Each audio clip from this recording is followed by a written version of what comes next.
부자가 되고 싶으신가요? 그런데 아무리 열심히 일해도 통장 잔고는 늘 비슷한가요?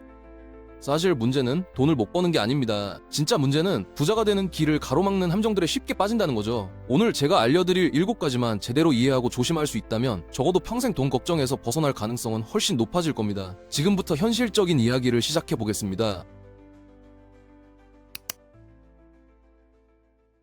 첫 번째 함정은 당장의 월급만 보고 직장을 선택하는 겁니다. 지금 여러분 앞에 2개의 회사가 있다고 생각해보세요. A 회사는 대기업 계열사입니다. 초봉이 3,500만 원 정도 되고 복지도 괜찮고 주변에서도 좋은 회사라고 인정해줍니다. B 회사는 작은 회사입니다. 초봉은 2,500만 원 정도고 복지는 별로 없지만 다양한 업무를 경험할 수 있습니다. 대부분의 사람들은 당연히 A 회사를 선택하죠. 당장 월급이 더 많고 안정적이니까요. 처음 몇 년은 정말 괜찮습니다. 월급이 꼬박꼬박 들어오고 명절 때 친척들한테 어디 다닌다고 말하면 반응도 좋고 부모님도 안심하시죠. 그런데 5년쯤 지나면 어떤 일이 벌어질까요? 열심히 일해도 연봉 인상이 생각보다 적습니다. 3,500에서 4,000, 4,500 이렇게 조금씩 오르는데 물가는 더 빨리 오르거든요. 그리고 승진도 생각만큼 빠르지 않아요. 위로 올라갈수록 자리가 없어서 몇 년씩 기다려야 하죠. 결국 10년을 일해도 연봉이 5천만 원대에서 정체되는 경우가 많습니다. 나쁜 건 아니지만 이 돈으로 서울에 집 사고 애 키우면서 살기는 빠듯한 게 현실이죠.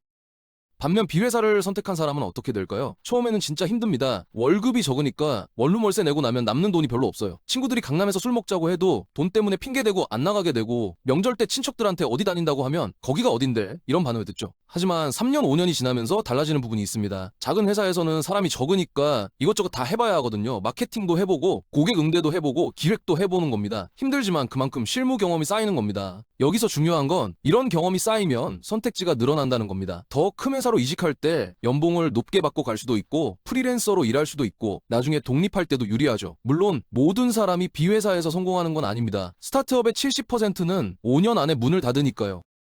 그래서 무조건 작은 회사가 좋다는 게 아니라 중요한 건 여기서 내가 뭘 배울 수 있을까를 생각하고 선택해야 한다는 겁니다. 대기업도 체계적인 교육과 큰 프로젝트 경험을 제공하는 곳이 많으니까 회사 규모보다는 내가 성장할 수 있는 환경인지를 봐야 해요. 요즘 시대에는 어떤 기술을 배워야 할까요? 몇 년 전만 해도 영상 편집이나 카피라이팅 같은 게 좋았는데 지금은 AI 때문에 경쟁이 심해졌습니다. 챗GPT나 자동 편집 프로그램들이 나오면서 단순한 작업은 단가가 많이 떨어졌거든요. 그래서 요즘은 단순 기술보다는 기획력이나 전략적 사고력이 더 중요해졌어요. 예를 들어 영상 편집만 할 줄 아는 게 아니라 어떤 콘텐츠를 만들어야 조회수가 나올까를 아는 것처럼요. 데이터를 분석할 줄 알고 시장을 읽을 줄 알고 사람들이 원하는 게 뭔지 이해하는 능력, 이런 게 진짜 가치 있는 기술입니다. 중요한 건 이겁니다. 한번 제대로 배운 능력은 절대 사라지지 않는다는 거예요. 회사에서 잘리더라도 경제가 안 좋아져도 내가 가진 능력으로 다시 일어설 수 있습니다. 월급은 매달 받아서 쓰면 사라지지만 능력은 평생 내 것이거든요. 그래서 직장을 선택할 때는 여기서 월급을 얼마 받을까보다 3년 후에 나는 어떤 사람이 될 수 있을까를 먼저 봐야 합니다. 그런데 능력만으로는 진짜 큰 부를 만들기 어렵습니다. 여기서 한 가지 더 알아야 할 게 있어요. 바로 지분입니다. 지분이 뭐냐고요? 쉽게 말하면 회사의 일부를 소유하는 겁니다. 치킨집을 예로 들어볼까요? 여러분이 치킨집에서 알바를 한다고 가정해보면 시급으로 10,000원을 받습니다. 하루 8시간 일하면 8만 원이죠. 그런데 여러분이 그 치킨집 사장님이라면 어떨까요? 하루 매출이 100만 원이고 재료비, 인건비를 제외하고 30만 원이 남는다면 그 30만 원이 다 여러분 것입니다. 한 달이면 900만 원이에요. 이게 지분을 가진다는 의미입니다. 물론 현실은 이렇게 단순하지 않습니다. 치킨집도 망하는 곳이 많고 처음에 투자한 돈을 못 건지는 경우도 많거든요. 자영업자 10명 중 7명이 3년 안에 문을 닫는다는 통계가 있습니다. 그래서 무작정 사업을 시작하면 안 돼요. 먼저 직장 다니면서 경험을 쌓고 자금도 모으고 시장도 공부한 다음에 준비된 상태로 시작해야 성공 확률이 높아집니다. 아니면 스타트업 초기에 들어가서 월급은 적게 받는 대신 지분을 조금 받는 것도 방법인데 이것도 리스크가 없진 않아요. 스타트업 대부분이 망하니까 그 지분이 결국 휴지 조각이 될 수 있거든요. 그래서 지분을 받을 때는 꼭 법적으로 명확하게 계약하고 만약을 대비해 비상자금도 준비해둬야 합니다. 두 번째 함정은 주변 사람들과 비교하면서 사는 겁니다. 솔직하게 생각해보세요. 친구가 새 차 샀다는 소식 들으면 어떤 기분 드나요? 동창이 강남에 집 샀다는 얘기 들으면요? 후배가 명품 가방 들고 나타나면요? 대부분은 나도 저래야 하는데 라는 생각이 들 겁니다. 이게 정상적인 반응이에요. 인간은 원래 주변 사람들과 비교하면서 사는 동물이거든요. 문제는 이 비교가 우리를 잘못된 방향으로 이끈다는 겁니다. 요즘은 각종 SNS로 인해 이런 게 더 심해졌어요. 인스타그램만 봐도 다들 해외여행 가고 맛있는 거 먹고 멋진 데서 사진 찍고 있잖아요. 그거 보면 나만 이렇게 사나 싶죠. 하지만 여기 중요한 사실이 있습니다. 사람들은 자기 인생의 좋은 순간만 올려요. 월급날 받은 돈으로 비싼 레스토랑 가서 사진 찍어 올리지만 그 다음 날부터 한 달 내내 편의점 도시락 먹는 모습은 안 올리거든요. 명품 가방 산 날은 인증샷 올리지만 그달 카드값 고지서 보고 한숨 쉰 모습은 안 올립니다. 실제로 주변을 보면 어떤가요? 좋은 차 타고 다니는 사람들 중에 실제로 그 차를 현금으로 산 사람이 얼마나 될까요? 대부분 할부입니다. 5천만 원짜리 차를 5년 할부로 사면 한 달에 100만 원씩 나가요. 보험료 넣으면 130만 원 정도죠. 연봉 5천만 원 받는 사람이 차에만 한 달에 130만 원 쓰면 남는 게 얼마나 될까요? 월세 내고 식비 쓰고 통신비 내고 나면 저축할 돈이 거의 없습니다. 그런데 겉으로는 멋있어 보이죠? 이게 함정입니다. 명품도 마찬가지입니다. 300만 원짜리 가방 사는 사람들이 실제로 돈이 그렇게 많을까요? 물론 진짜 부자들도 있지만 많은 경우 카드 할부로 사거나 보너스를 몰빵하거나 월급 몇 달 모아서 사는 겁니다. 그리고 그 가방을 들고 다니면서 부자인 척하는 거죠. 실제로는 통장에 돈이 별로 없는데도요. 왜 이렇게 살까요? 다른 사람한테 잘 보이고 싶어서입니다. 인정받고 싶어서요. 그런데 문제는 이렇게 살면 절대 진짜 경제적 여유를 가질 수 없다는 겁니다. 진짜 부자들은 어떻게 살까요? 의외로 검소하게 삽니다. 억대 연봉 받는 의사나 변호사들도 10년 넘은 중고차 타고 다니는 사람 많아요. 왜 그럴까요? 차에 돈 쓸 바에 그 돈을 자산에 투자하는 게 낫다는 걸 알기 때문입니다. 2천만 원짜리 새 차 사는 대신 500만 원짜리 중고차 사고 1,500만 원을 주식이나 채권에 넣으면 어떻게 될까요? 매년 안정적으로 5%에서 10% 수익이 나면 10년 후에는 복리로 불어나서 2천만 원 넘게 됩니다. 하지만 2천만 원짜리 새 차는 10년 지난 뒤 중고로 팔아봐야 300만 원밖에 안 받아요. 1,700만 원이 증발한 거죠. 물론 평생 검소하게만 살라는 게 아닙니다. 중요한 건 돈을 어디에 쓰느냐는 거예요. 감가상각되는 물건, 즉 시간이 지나며 가치가 떨어지는 것들에 돈을 쓰면 그 돈은 사라집니다. 하지만 자산, 즉 시간이 지나면 가치가 올라가는 것들에 투자하면 그 돈이 일을 하면서 더 많은 돈을 만들어내죠. 이게 부자들의 생각 방식입니다. 단순히 절약만 해서 부자가 되는 게 아니라 아낀 돈을 제대로 굴려서 부자가 되는 겁니다. 그래서 현금 흐름 관리, 투자 공부, 리스크 분산 같은 재무 전략을 함께 배워야 해요. 결국 선택의 문제입니다. 지금 멋있어 보고 싶은가? 아니면 10년 후에 진짜 여유 있게 살고 싶은가? 지금 친구들한테 인정받고 싶은가? 아니면 나중에 진짜 경제적 자유를 누리고 싶은가? 둘 다는 안 됩니다. 젊을 때 부자인 척하면서 살면 나이 들어서도 계속 그렇게 살아야 해요. 하지만 젊을 때 자산을 모으면 나중에는 진짜로 여유롭게 살 수 있습니다.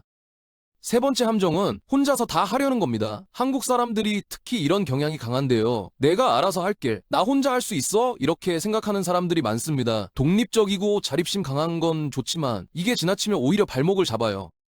왜냐하면 여러분이 아무리 뛰어나도 혼자서는 한계가 있거든요. 하루는 24시간밖에 없고 여러분이 잘하는 분야도 한정돼 있습니다. 그런데 다른 사람들과 협력하면 이야기가 완전히 달라져요.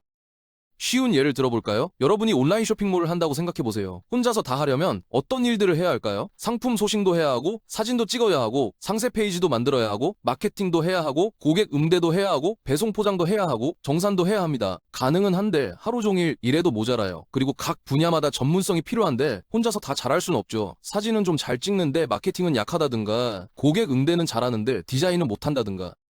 그런데 다른 사람들과 협력하면 어떻게 될까요? 사진 잘 찍는 친구한테 제품 촬영 맡기고, 디자인 잘하는 사람한테 상세 페이지 맡기고, 마케팅 잘하는 사람한테 광고 맡기면 각 분야의 전문가들이 최고의 결과를 만들어냅니다. 그럼 여러분은 전체 방향을 잡고 조율하는 데 집중할 수 있죠. 이렇게 하면 혼자 할 때보다 훨씬 빠르게 성장할 수 있어요. 물론 수익을 나눠야 하지만 작은 파이를 혼자 먹는 것보다 큰 파이를 나눠 먹는 게 훨씬 낫습니다. 요즘은 협력할 방법이 정말 많습니다. 프리랜서 플랫폼에 가면 각 분야 전문가들이 있고 크몽이나 프리모아 같은 데서 합리적인 가격에 일을 맡길 수 있어요. 돈이 없으면 지분을 나눠줄 수도 있는데 이때는 꼭 법적으로 명확하게 계약해야 합니다. 나중에 돈 문제로 싸우는 경우가 정말 많거든요. 수익 분배 비율, 의사결정 권한, 탈퇴 조건 같은 걸 처음부터 명확하게 정해놔야 해요. 아니면 일단 외주로 시작해서 잘 맞으면 파트너로 발전시키는 것도 방법입니다.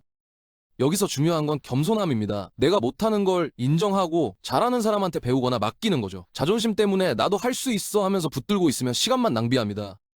차라리 나는 이거 잘 못하니까 잘하는 사람한테 맡기고 나는 내가 잘하는 거에 집중하자, 이렇게 생각하는 게 훨씬 현명해요. 성공한 사람들 보면 다 팀을 잘 꾸린 사람들입니다. 혼자서 천재적으로 모든 걸 다 잘해서 성공한 사람은 거의 없어요.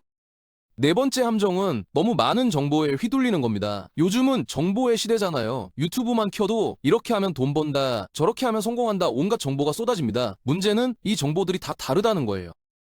어떤 사람은 주식 투자하라고 하고, 어떤 사람은 부동산이 답이라고 하고, 어떤 사람은 코인이라고 하고, 또 어떤 사람은 자기 사업을 하라고 합니다. 다 맞는 말 같은데 동시에 다 할 수는 없잖아요. 그럼 뭘 해야 할까요? 이게 고민되는 겁니다. 더 큰 문제는 가족이나 주변 사람들의 의견까지 들으면 더 복잡해진다는 거예요. 부모님은 공무원 시험 봐라, 안정적이야 라고 하시고, 친구는 요즘은 IT야, 개발자 되면 돈 많이 벌어라고 하고, 선배는 취업하지 말고 사업해, 월급쟁이는 답 없어 라고 합니다.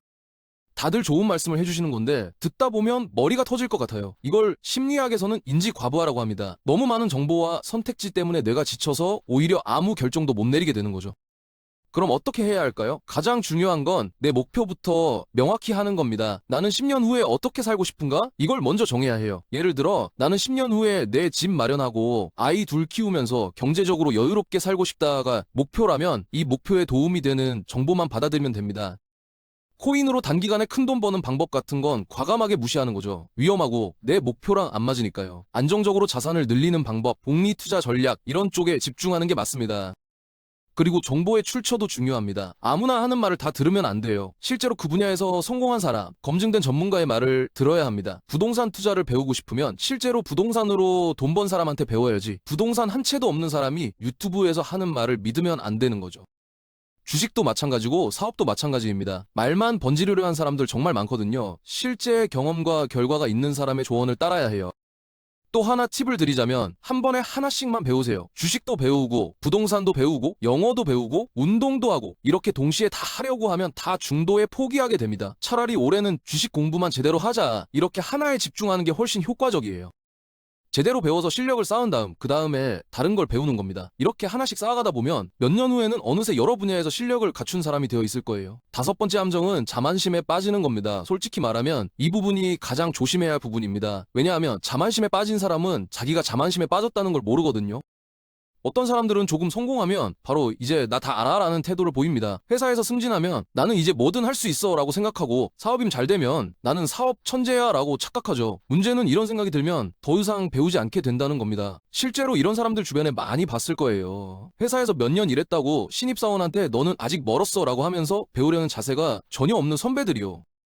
아니면 돈 좀 벌었다고 나는 성공한 사람이야 라면서 다른 사람 조언은 안 듣는 사람들이요. 이런 사람들의 공통점은 성장이 멈췄다는 겁니다. 더 이상 발전하지 않아요. 왜냐하면 자기가 이미 다 안다고 생각하니까 새로운 걸 배울 필요를 못 느끼는 거죠.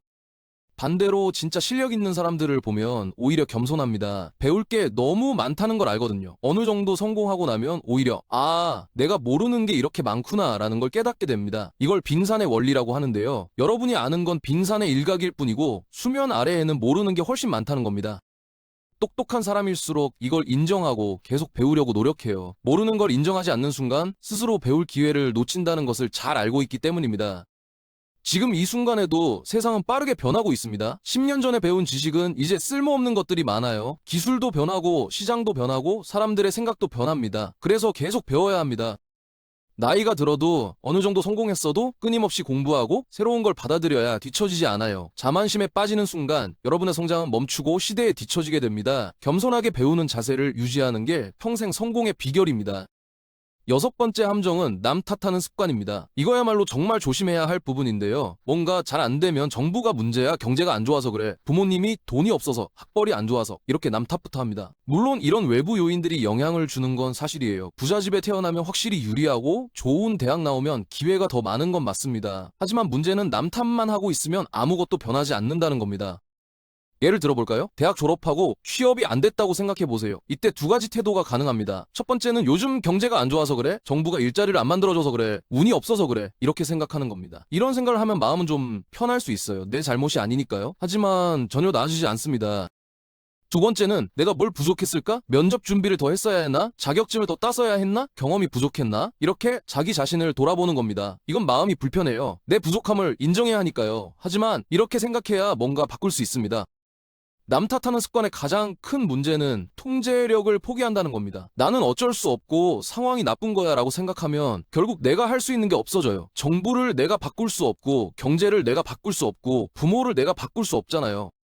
그럼 결국 그냥 현재 상황을 받아들이고 살 수밖에 없는 겁니다. 하지만 자기 자신을 돌아보면 달라집니다. 나는 내가 바꿀 수 있거든요. 공부를 더 할 수도 있고 새로운 기술을 배울 수도 있고 태도를 바꿀 수도 있습니다. 물론 외부 환경이 정말 불리한 건 맞습니다. 요즘 청년들이 집 사기 어려운 것도 사실이고 취업 경쟁이 심한 것도 사실이고 물가는 오르는데 월급은 안 오르는 것도 사실입니다. 하지만 이걸 인정하는 것과 남 탓만 하는 건 다른 얘기예요. 상황이 어렵긴 하지만 그래도 내가 할 수 있는 건 뭘까를 생각해야 합니다. 이게 앞으로 나아가는 사람들의 태도예요. 불리한 환경 속에서도 자기가 통제할 수 있는 부분에 집중하고 조금씩이라도 나아가려고 노력하는 거죠. 실제로 어려운 환경에서도 성공한 사람들이 많습니다. 가난한 집에서 태어나서 장학금 받으면서 공부해서 성공한 사람들, 지방에서 올라와서 고생하면서 자리 잡은 사람들, 늦게 시작했지만 끊임없이 노력해서 이룬 사람들, 이 사람들의 공통점은 남 탓하지 않았다는 겁니다. 상황이 불리한 건 인정하지만 그래도 내가 할 수 있는 걸 찾아서 했어요. 그게 차이를 만듭니다. 완벽한 환경은 없어요. 하지만 지금 주어진 환경 안에서 최선을 다하는 것, 그게 성공으로 가는 길입니다. 7번째이자 마지막 함정은 안전지대에 머무르는 겁니다. 안전지대가 뭐냐면요, 여러분이 편하게 느끼는 영역입니다. 익숙한 일, 익숙한 사람들, 익숙한 환경, 여기 있으면 불안하지 않고 실패할 일도 없고 편안합니다. 문제는 여기 계속 있으면 성장도 없다는 거예요. 새로운 걸 배우려면 불편함을 감수해야 하거든요. 새로운 일을 시작하면 처음엔 서툴고 실수도 하고 창피한 일도 생깁니다. 그래서 대부분의 사람들이 안전지대를 벗어나지 못합니다. 예를 들어볼까요? 회사에서 10년째 똑같은 업무만 하는 사람이 있다고 생각해보세요. 일은 눈 감고도 할 수 있을 만큼 익숙합니다. 편하죠. 하지만 10년 동안 성장이 없었어요. 반면 3년마다 다른 부서로 옮기면서 새로운 업무를 배운 사람은 어떨까요? 매번 처음엔 힘들었겠지만 그만큼 다양한 경험과 능력을 쌓았을 겁니다. 10년 후에 누가 더 가치 있는 사람일까요? 당연히 후자입니다. 물론 안정도 중요합니다. 특히 가족이 있거나 건강 문제가 있거나 부양해야 할 사람이 있다면 무작정 위험을 감수할 수는 없죠. 하지만 그렇다고 평생 안전지대에만 있으면 기회를 놓치게 됩니다. 중요한 건 자기 상황에 맞는 작은 도전을 하는 겁니다.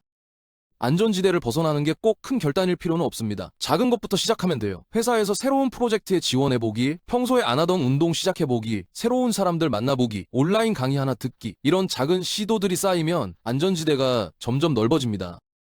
처음엔 불편하지만 계속 하다 보면 그것도 익숙해져요. 그럼 또 새로운 걸 시도하는 거죠. 이렇게 조금씩 확장하다 보면 몇 년 후에는 완전히 다른 사람이 되어 있을 겁니다.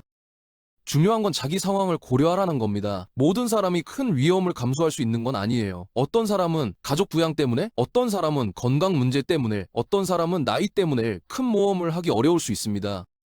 그럴 때는 작은 도전부터 시작하면 돼요. 지금 회사 다니면서 퇴근 후에 부업을 준비한다든가 주말에 새로운 기술을 배운다든가 이렇게 자기 상황 안에서 할 수 있는 도전을 하는 게 현실적입니다. 지금까지 부자가 되려면 피해야 할 7가지 함정에 대해 얘기했습니다. 당장의 월급만 보지 말고 내 자신이 성장할 수 있는 환경인지를 보세요. 남들 따라 하면서 사치스럽게 살지 말고 자산을 모으세요. 혼자서 다 하려들지 말고 다른 사람들과 협력하되 법적 안전장치를 마련하세요. 너무 많은 정보에 휘둘리지 말고 목표를 명확히 하세요. 자만심에 빠지지 말고 계속 배우세요. 남 탓하지 말고 내가 통제할 수 있는 것에 집중하세요. 그리고 자기 상황 안에서 안전지대를 조금씩 넓혀가세요. 이 7가지만 제대로 이해하고 실천할 수 있다면 여러분의 미래는 분명히 지금보다 나아질 겁니다.